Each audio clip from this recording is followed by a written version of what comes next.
Hello, everyone. I'm Scott Graffius, and this is your journey to happier and more productive Agile teams. I do want to mention up front that for content accessibility purposes, this presentation uses deliberately relatively large size fonts on high contrast elements, such as black text on a white background. And I also will be describing the on-screen content. There are a few slides at the beginning where it may be word for word, but for most of this presentation, that won't be the case. So we're off. Want happier and more productive Agile teams, and who doesn't?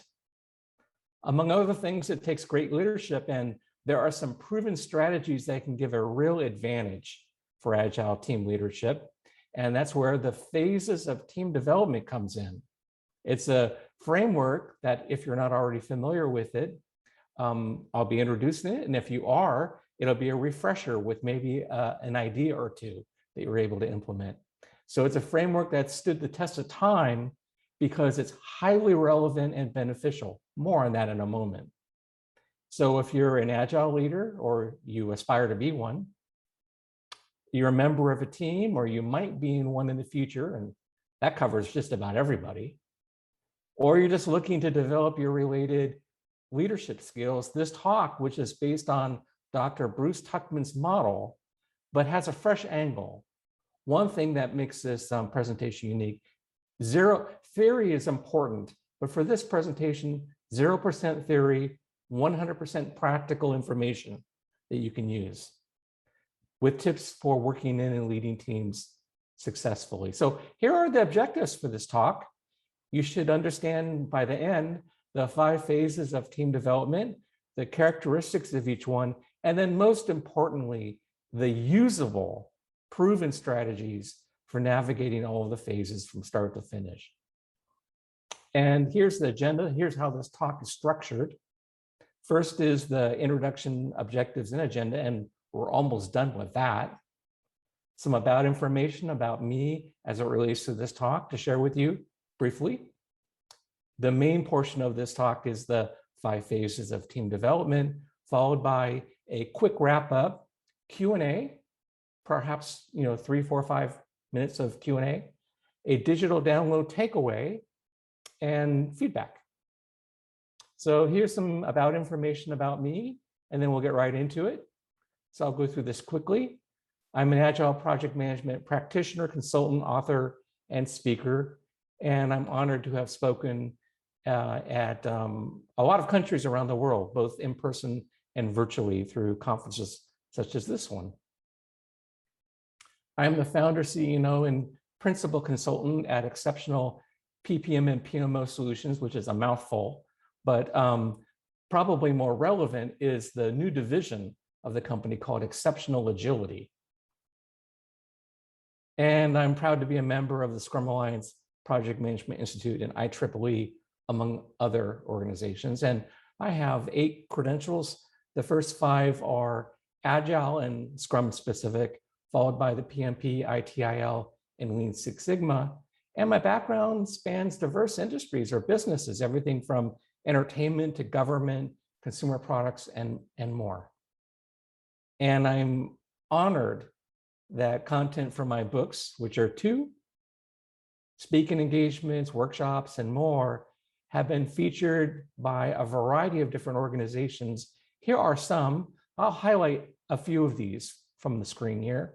Computer Weekly, the United States Department of Energy, Microsoft, Cisco, Oracle, Warsaw University of Technology, and others.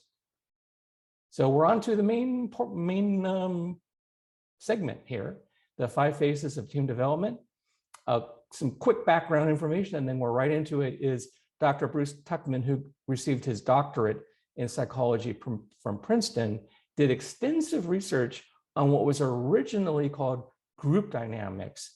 And shortly thereafter, the term team dynamics, team development, group development, for purposes of this conversation, those terms are used interchangeably.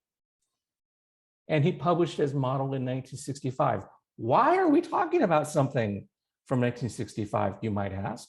If you do, here's the answer. It's still highly relevant and beneficial. Some examples of this will follow in a moment, but this talk draws on my own firsthand experience and is supported by research and recommendations from a variety of sources: Scrum Alliance, IEEE, Harvard Business Review, Forbes, CIO, Fast Company, MIT, The Next Web, and Microsoft, to name just a few. These 9 sources plus 31 additional for a total of 40 are in the digital download along with a visual, which you haven't seen yet. So if you're interested, the detailed references for this presentation are there. Again, the bibliography has 40 in total. So to underscore the current relevance and value, all of those examples that I showed you, those 9, were all published in the last 10 years, and many of them in the last year. So I don't know about you, but when it comes to models, it's often quite effective to put them into a visual context. And so that's exactly what I've done in this case. But for this presentation, for me at least, clip art just does not work. No clip art. Stock photos, no stock photos, and definitely no generic content. All custom, all fresh. One other thing I wanted to do to make this presentation unique. By the way, speaking of those references that go into this presentation, I see my responsibility as knowing the literature forward and back. There have been extensive studies in the decades following Dr. Tuckman's model being published. And so it's my responsibility to be up on all of those studies, including modern articles and publications. Many modern articles and publications talk about how the model is helpful and valuable. And that's very informative, and that's also helpful. But many articles stop short of sharing the specific proven things that can be done with regards to leveraging this model to everyone's mutual benefit. And so that's another aspect of this presentation that I believe is unique, in that that's really the focus and the balance of this presentation, bringing that information to you. So here's the phases of team development, a custom visual to give you the overview. So as mentioned at the very beginning of the talk, I strive to have large size text for content accessibility purposes. Obviously, that's not the case with this overview slide. The purpose here is just to give you just that, the overview. And in a moment, we'll be zooming in on the respective phases and describing and elaborating on the content. So just to give you the overview first, you can see at the top that there is a graph that shows how the level of performance varies by phase, the 5 phases being from left to right: forming, storming, norming, performing, and adjourning. And by the way, while we're here on the slide, the Dr. Tuckman's research and the extensive research since had said that all these phases are necessary and typical and inevitable for teams to grow and advance. Now, some teams may spend more time in a particular phase, more on that in a moment, but these phases are all normal and typical. When we're looking at the rows below the columns here, the first row is the characteristics. So these are the things that are typically seen according to the literature in terms of where the team is in the respective phase. If you're not familiar with the model, it can almost be used as the diagnostic criteria to help you uncover exactly where the team is in terms of this model. And then below that are the strategies. These are the proven strategies to help the teams grow and advance, which typically means move on to the next phase, for example, from forming to storming. So that's a very quick high-level overview. Before we get into the details, I do want to mention that with Agile and with the interest and participation at this conference, there's probably people from all kinds of backgrounds I can only imagine, everything from Kanban to Scrum to maybe even people waterfall looking to move to Agile to DevOps. So with that in mind, I'll be striving to give examples from different scenarios and how this model applies. This model is agnostic, in other words. It applies to all teams, but the focus for this presentation is definitely Agile, as that's the focus for the conference. So those are the phases, but this is all about people. And so I wanted custom visuals to accompany each of the phases. So there would be 5 separate, visuals to accompany each phase: forming, storming, norming, performing, and a journey. And for inspiration, I looked for fictional or non-fictional characters that were created in 1965 when the model was first published. And I didn't find anything that really resonated that could be used appropriately, or the year after that, or the year after that. But in 1969, some characters were created. And I don't know, are there any Lego fans out there? By the way, when I ask these questions, the Q&A will be handling through chat. So if you have any questions, please do put them into chat. The Q&A will be towards the end of the presentation. I want to really focus on delivering this content. And for now, I have the chat window minimized, so I'm not looking at any feedback because it'll get me off track. So anyways, here are the visuals, the characters that'll be utilized to accompany the 5 phases of team development. Again, this is a custom visual. While these characters were created in 1969, this is the modern incarnation because this is obviously the Lego version. And by the way, these collectibles are awfully expensive, I found out. So that's a custom visual. So we're off. Here's the 5 phases of team development, starting with forming. So forming, in the case, well, I'll just move on. Here's a visual that shows a group of folks coming together. Maybe it's people who have worked together before. Maybe it's people who have never worked together before, or some combination therein. Again, this model is agnostic, but I just wanted to call that out. In a DevOps situation, people are continuous, and maybe the beginning of the forming phase is kicked off by a new tool set, a change in process, or new people joining the team, or people leaving the team is why forming might exist. In the case of Scrum, for example, maybe there's a set team, but they have their new iteration that they're working on, and maybe it's a different group of people, or maybe not.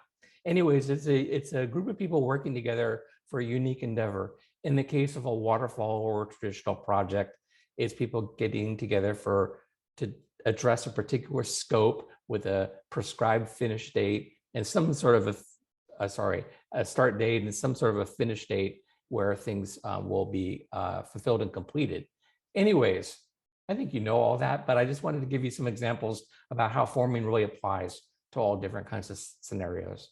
The characteristics of the forming phase are typically things are new and exciting, and with that comes some eagerness and socializing. And then in terms of tone, people are generally polite, sticking to safe topics. But even if they know what they're working on, but especially if it's brand new, there can be a level of uncertainty, and with that comes some sort of anxiety and questioning exactly how we, the team, and how I personally can contribute to this goal.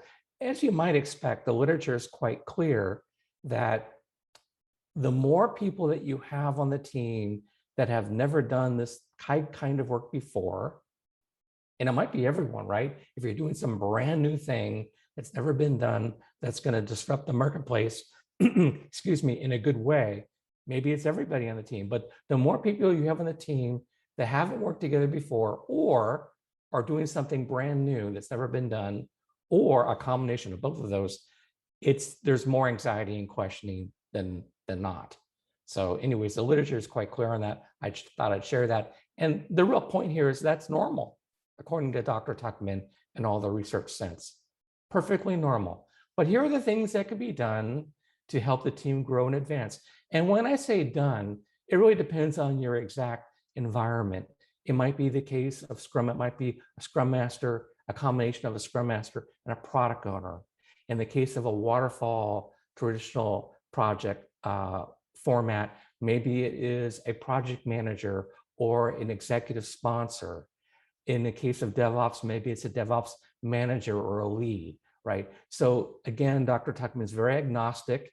He doesn't name proper titles in terms of who takes the lead, but these are the things that can be done by whoever's appropriate in your environment to help the team grow and advance. And that means move on to the next phase. Somebody being upfront and taking the lead and being very visible. And in some organizations, things like icebreakers can go a long way. And by the way, they can be very brief, right? The whole exercise can be for everybody a grand total of 15 minutes. If you give everybody, if you have 15 people, a minute, a time box to express something fresh and unique about themselves to share with the team as just a way of reintroducing themselves, whether they've never worked on the team before, or even if they have, it can still be helpful.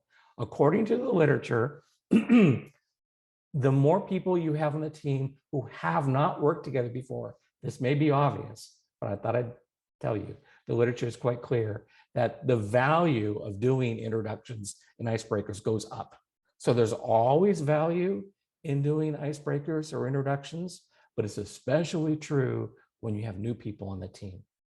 So providing the big picture, again, everyone's environment's different, but using the example of a traditional waterfall project, that is, whatever is, if there is a top-down date, sometimes there are in companies, like this needs to be done by December 1st. Well, if that's true, or whatever the big picture is, if that's true, it should be shared now, not later. It should be shared sooner rather than later. And then also establishing clear expectations. I'm mixing my examples to cover different scenarios, but clear expectations. I'll give you an example. Let's say it's a Scrum team. And let's say that the expectation is that the team, in person or virtually, is going to get together for 15 minutes from 9 to 9:15 local time each workday to talk about, what they accomplished since the last meeting, what they're going to do in the new workday, and any issues or impediments. Sort of the typical questions, or any versions of those, right? And that's the stand-up meeting, or the daily stand-up, or the daily scrum, as it's sometimes referred to as. That would be a clear expectation, one of many, about how the team is going to work together. Communicating success criteria, whatever is important about this endeavor, similar to providing the big picture as mentioned earlier, should be shared now versus later, sooner rather than later. And then ensuring response times are quick when there's issues or questions or impediments, that they're addressed quickly, can go a real long ways. By the way, these strategies and some other strategies that you'll see in the follow-on phases may be applicable to all the time. But these are the ones that are particularly helpful in the forming phase to get the team grow and move on to the next phase. So up next is storming. In here, it's a very different visual. People had a little bit of maybe minor conflict or loggerheads. And here are the typical characteristics.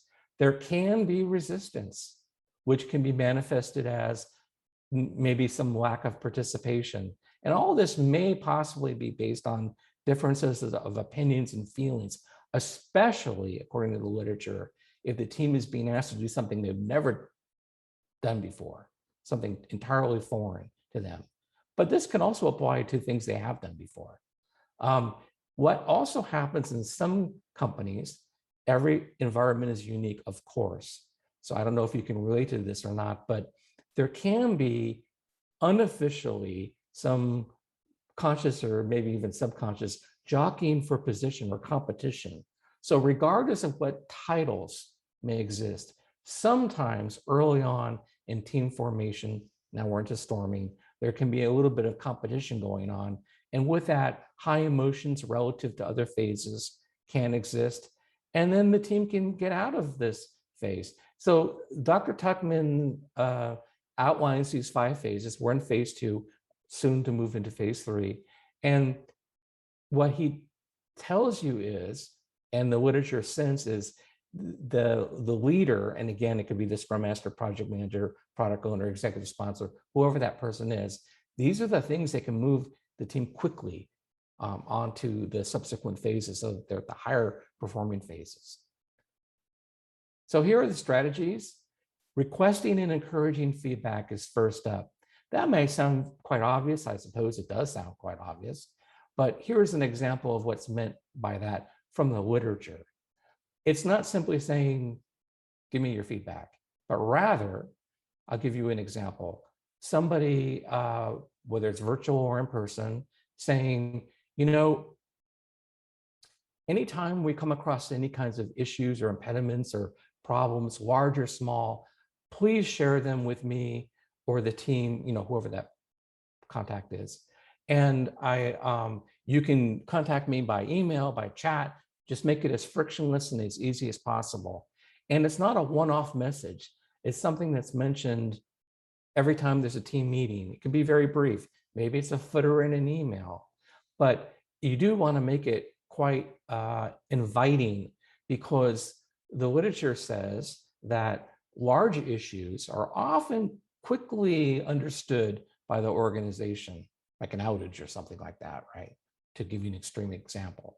But sometimes it's the smaller issues that collectively can add up to be quite a problem in aggregate that really don't surface until somebody, you know, decides to share their feedback. And maybe a team member feels like, oh, this is really small. I don't want to bother somebody with that. And maybe don't want to share it, or maybe they want to share it at the very end when it's kind of too late to do something about it during the current cycle.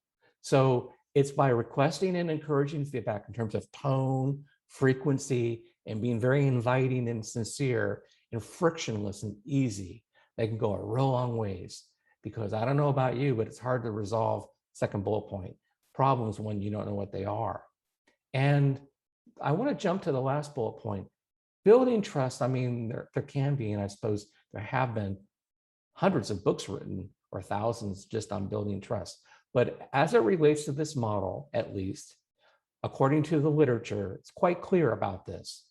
Honoring commitments, which sounds really obvious again. I guess a lot of this does. But here's what's meant by that. Going back to that example of a daily stand-up or a daily scrum from 9 to 9:15 every workday, local time. Things happen. And so it's possible a meeting or two might get canceled. That's just the way the world works, right? But picture yourself on a team, especially if you're not normally on a team, but even if you are, picture you're on a team and the first 5 meetings get canceled. Well, first of all, by honoring your commitments, you're actually automatically building trust. And by doing the opposite, you're eroding trust and making it difficult. So these are the very easy things that could be done to build trust, according to the literature that I wanted to share with you.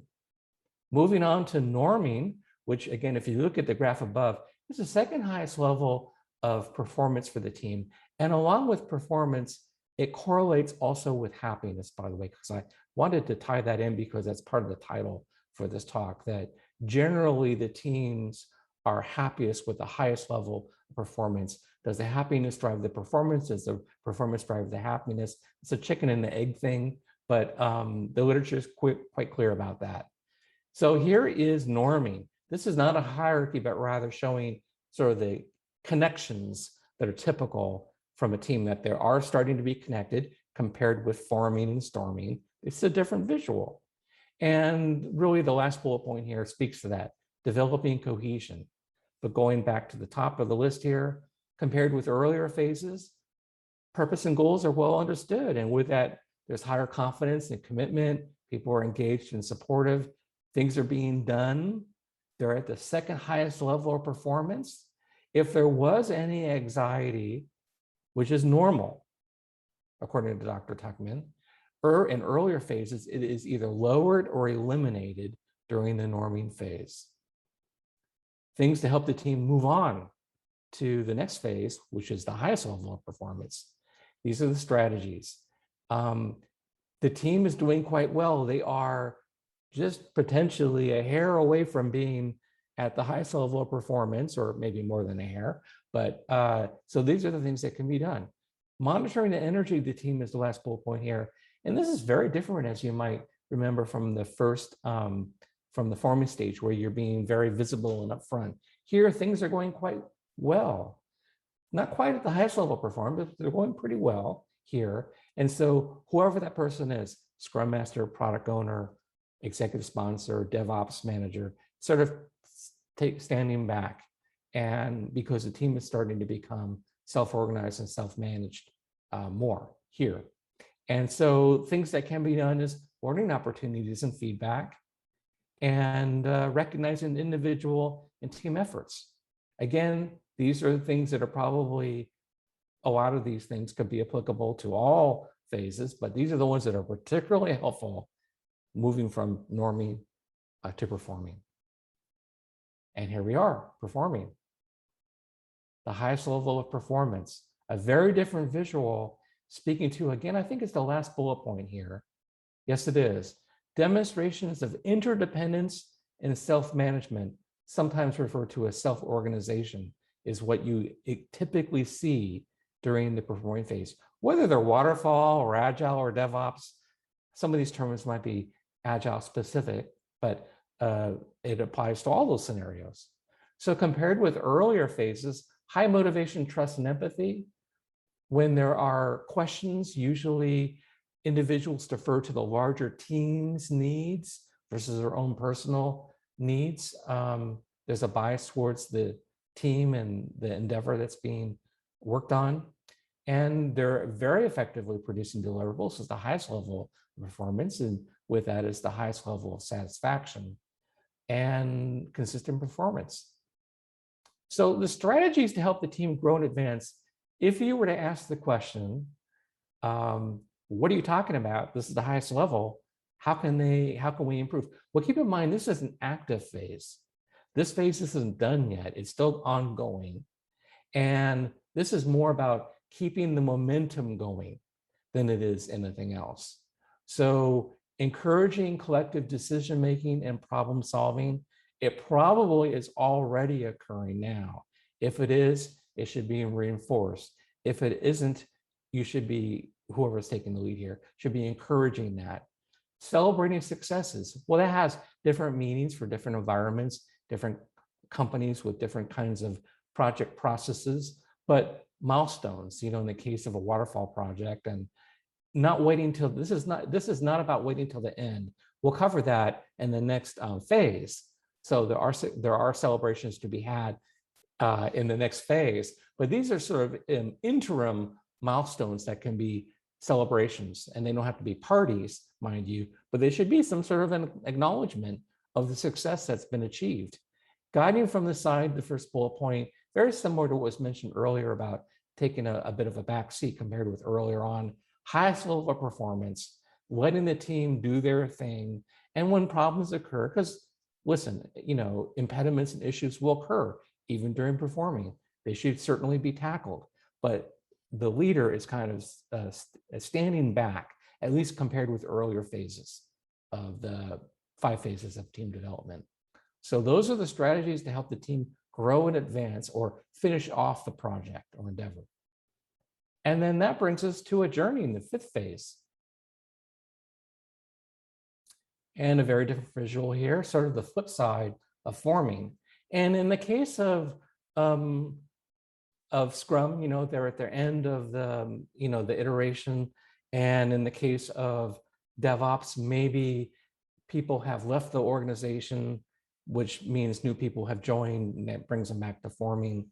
Or in the case also in DevOps, sometimes there's every organization is different. There's sort of a deliberate measured pause where they take stock of things. And in the case of a waterfall project, the thing is done. So that's what the journey, examples of a journey. And I do want to mention that when in 1965, Dr. Tuckman's model had 4 phases: forming, storming, norming, and performing. And if you were to Google Dr. Tuckman or some of these keywords, roughly 50% of the results on Google will say there are 4 phases. But that's not true.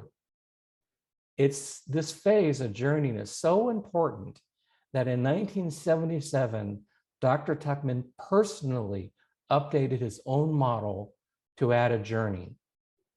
I just want to reinforce that it's been, 44 years since 1977, and still a lot of trainings and articles are being written about 4 phases. There are not 4 phases, there are 5. So if you hear somebody say 4, they're referring to maybe the original model, but you know here that there are 5 phases. This one is so important that he added it. It is sometimes referred to as the transitioning or the mourning phase. And the reason for that is, and I found this a little counterintuitive myself, but my job is to understand the literature and share my own experience and the literature with you. The literature is quite clear about this. The literature talks about situations where somebody is on a small project or a large project, maybe a short term or maybe it's long term, doesn't really matter, but especially the larger projects and the long range projects in particular. Picture, you have moved from your department, from accounting or from whatever group you're from, to work full-time or nearly full-time on this endeavor, whether it's a 2-week endeavor, a month endeavor, or a year-long project, especially the longer ones, and you're done. And with that comes, and it was a great success, by the way, and with that comes happiness and recognition of things I'll cover in a moment, but also there's disbanding and there can be some sadness. And I really have a hard time relating to that personally, maybe because this is what I do for a living and I just live it. But the literature is quite clear about this. And I just wanted to make sure I share so there's awareness that some people can be sad and it's perfectly normal and healthy, but there's ways to get around or to address that. And so first of all, the team can be recognized. Well, I'll cover recognizing efforts really more in just the next slide here. But what happens is at the end of the endeavor, there's disbanding. But things that can help the team, strategies to help the team here, since the project is done, really the longer title for this phase would be strategies to help the individuals who are on the team and the company.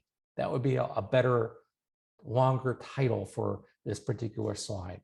And the reason for that is these are about things that can be done to help those individuals, the team, and also the company.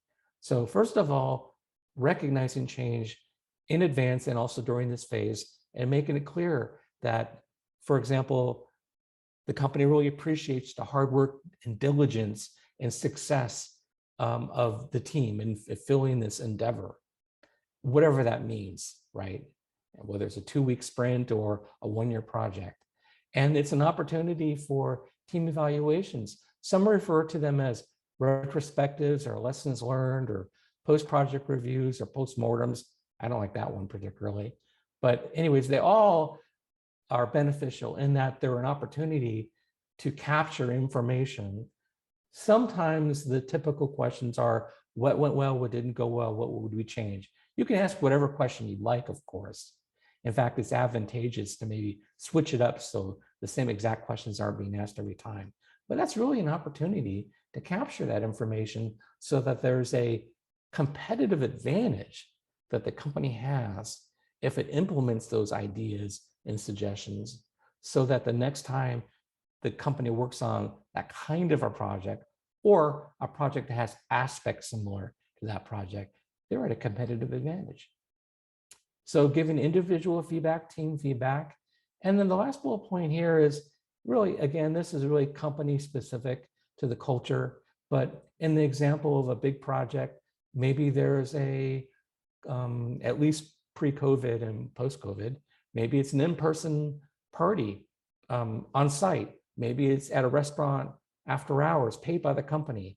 So there's parties or after parties that can occur. But the point is party, party, party. That's the point.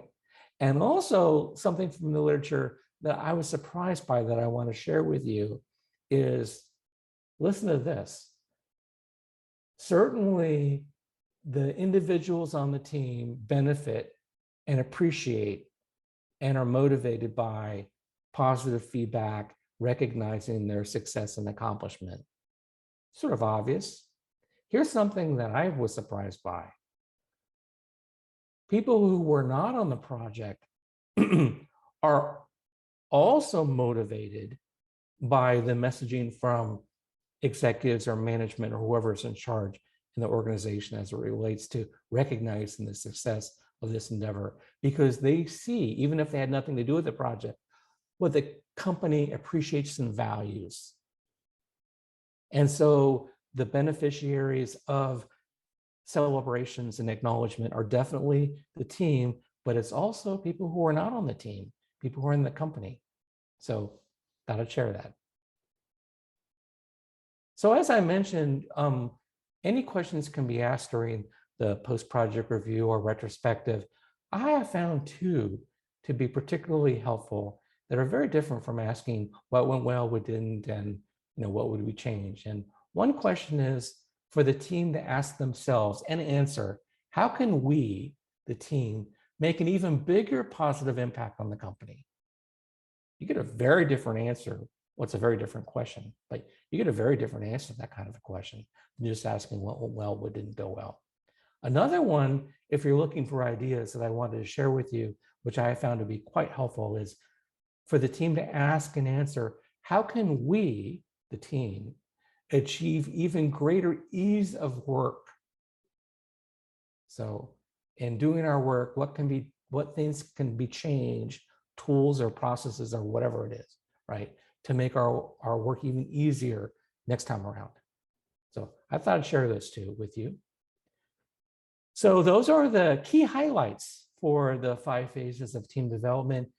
If we have time or a question in the end, when we do a time check here, we can also talk about scenarios where the team might temporarily move from right to left, but normally the direction is from left to right, forming, storming, norming, performing in a journey.